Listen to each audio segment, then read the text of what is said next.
Bonjour les amis, j'ai reçu il y a quelques jours un coup de fil d'un ami serbe, Alexandre, il se reconnaîtra, qui m'a rappelé de vieux souvenirs. Alexandre me demandait si je serais présent aux 10 ans de la fête du cochon à Hayange, organisée par la municipalité et son maire Fabien Angelman. Et c'est vrai que ça m'a rappelé plein de souvenirs. D'abord, je ne pourrais pas être présent puisque je suis invité par la Ligue du Midi, comme je vous l'ai dit dans une vidéo récente. Je devrais parler des classes populaires, principales victimes du vivre ensemble, que ce soit en France ou en Angleterre. De quoi raconter. Donc, c'est vrai qu'il y a 10 ans, j'étais à Hayange pour la première fête du cochon et j'avais été présent avec Christine lors de la campagne municipale menée par l'équipe de Fabien Angelman dans une municipalité qui n'était pas du tout acquise à l'époque au Front National, il s'appelait ainsi, qui était une cité ouvrière historiquement de gauche, tenue toujours par la gauche et qui avait été victime de la casse sociale orchestrée par cette même gauche avec la fermeture de la sidérurgie dans ces régions qui sont devenues totalement dévastées socialement. Alors il se trouve que Fabien était un vieil ami, c'est-à-dire que, on a beaucoup de connivence, lui comme moi vient de l'extrême gauche, il y a d'ailleurs des photos qui doivent pas faire plaisir aux moines soldats de lutte ouvrière, puisqu'on voit Fabien en train de distribuer lutte ouvrière. Il a fait un petit tour par le nouveau parti anticapitaliste, et puis Fabien n'a pas supporté la candidature voilée lors d'une élection régionale, donc d'une militante du NPA, et Fabien a quitté le nouveau parti anticapitaliste et en même temps il a quitté la gauche, je pense, à cette époque-là. Et puis il s'est cherché, naturellement, nous avons fait sa connaissance, nous avions fait des banquiers républicains et des réunions publiques dans l'Est de la France avec les réseaux de Christine, et donc nous avons fait connaissance à cette occasion de Fabien, qui était encore un jeune garçon, c'était les années 2010 à peu près, je pense qu'il devait avoir 25 ans, et puis le contact est bien passé, il a adhéré à Résistance Républicaine, il nous a fidèlement suivis, et puis nous avons donc appris qu'il adhérait au Front National et qu'il allait postuler pour la municipalité d'Hayange. Ça a été très drôle, parce qu'immédiatement, il était secrétaire de section CGT, 25 cartes. Immédiatement, il a été viré par la CGT, avec une procédure, une véritable mascarade démocratique, c'est-à-dire que les bureaucrates cravatés sont descendus, ont réuni la section, ils ont dit voilà, le salopard qui vous dirige, il est au Front National, c'est pas compatible avec les valeurs de la CGT Raous.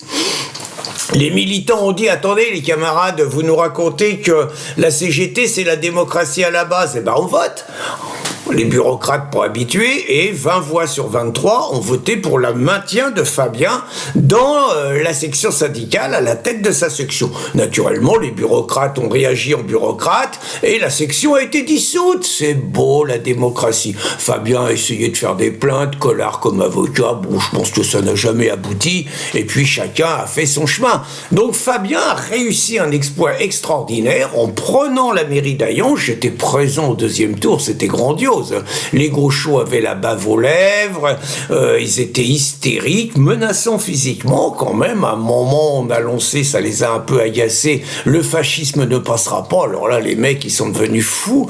Et Fabien a commencé son petit bonhomme de chemin, et sa première échéance, ça a été de respecter une de ses promesses de campagne, qui était de remettre une fête du cochon qui avait existé à une autre époque à Hayange. Évidemment, il en a pris plein la tête, y compris au Front National, qui a dit que c'était une provocation inutile. Évidemment, tout le monde a parlé de racisme, il y avait de nombreuses provocations, mais en attendant, les gens étaient contents, les gens étaient présents, il y avait une fête populaire extraordinaire, une bonne ambiance, vraiment, c'était bien, et depuis, Fabien a fait ça tous les ans. Alors, Fabien a fait du chemin, il a failli couler, parce que, d'abord, c'est pas facile, vous arrivez, vous faites une liste assez rapidement, ça s'est pas toujours bien passé en interne, il a eu eu de nombreuses démissions, y compris au niveau du front. Je pense qu'ils étaient pas forcément, ils pensaient pas que Fabien pourrait prendre la mairie. Je pense que ça n'a pas toujours été très facile.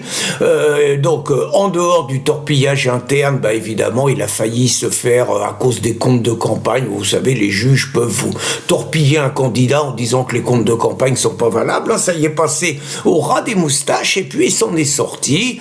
Il a fait son chemin. Il est devenu conseiller régional. Il siège dans toutes les instances. Il a été triomphalement réélu pour un deuxième mandat avec 58%, je crois, je ne sais même plus, je crois que c'est 58% des voix au premier tour, ce qui est quand même absolument extraordinaire et qui clôt le bec à tous ceux qui bavent naturellement sur les maires RN. Il est d'ailleurs à remarquer que pratiquement tous les maires RN sont largement réélus, ce qui montre que malgré le baratin des médias de propagande et des politicards pourris, quand le RN est à la tête d'une municipalité, il y a peut-être un peu moins de gaspillage, il y a peut-être un petit peu plus de sens de l'intérêt général, il y a peut-être un petit peu plus de sécurité, il y a peut-être un petit peu moins de copinage, du moins je l'espère, et que les électeurs en sont conscients, quoi. Donc j'ai un regret, je le dis franchement. Bon, Fabien est un militant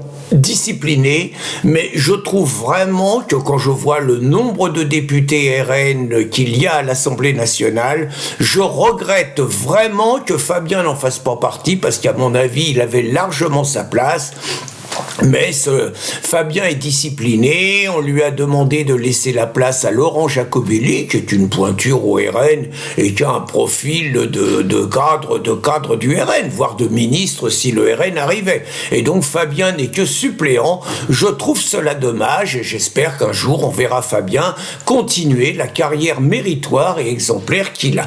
Donc j'encourage réellement toutes les personnes qui habitent à l'est de la France de venir massivement aux 10 ans de la fête du cochon avec Patrick Sébastien. C'est quand même un superbe plan, et Patrick Sébastien, que j'aime beaucoup, montre qu'il demeure un esprit libre et qu'il en a plus rien à foutre du politiquement correct, que sa carrière est derrière lui et qu'il va là où il a envie d'aller sans se préoccuper des conséquences. Donc je vous encourage vraiment à venir nombreux à la fête du cochon d'Hayange, et réellement, si je n'avais pas donné ma parole à Richard Roudier, j'aurais fait le voyage et j'aurais été présent pour faire une grosse bise à Fabien. Bonne journée les amis.